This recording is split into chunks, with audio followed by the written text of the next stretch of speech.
বর্ষার সময় নদী দুকুল ভাসিয়ে নিয়ে যায়। তার স্রোত থাকে শক্তি, থাকে গতি, থাকে অদম্য উচ্ছ্বাস।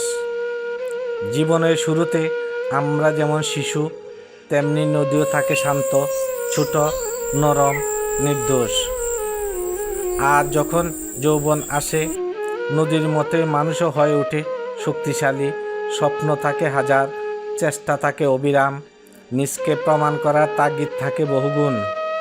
কিন্তু সময় কাউকে ছাড়ে না। যেমন বর্ষার শেষে নদীর পানি আস্তে আস্তে কমে যায়, তেমনি মানুষের জীবনেও যৌবনের এক সময় শেষ হয়ে যায়।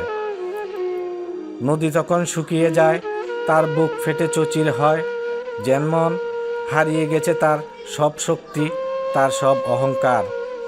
মানুষ্য জীবনও ঠিক সেই রকমই। যৌবনে আমরা ভাবি সময় অনেক, আরও আছে সুযোগ, জীবন আমাদের অপেক্ষায় আছে। কিন্তু তা আর হয় না, কারণ সময় থেমে থাকে না।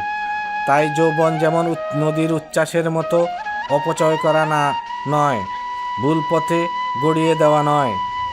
যৌবন হচ্ছে জীবনের সবচেয়ে মূল্যবান সময়।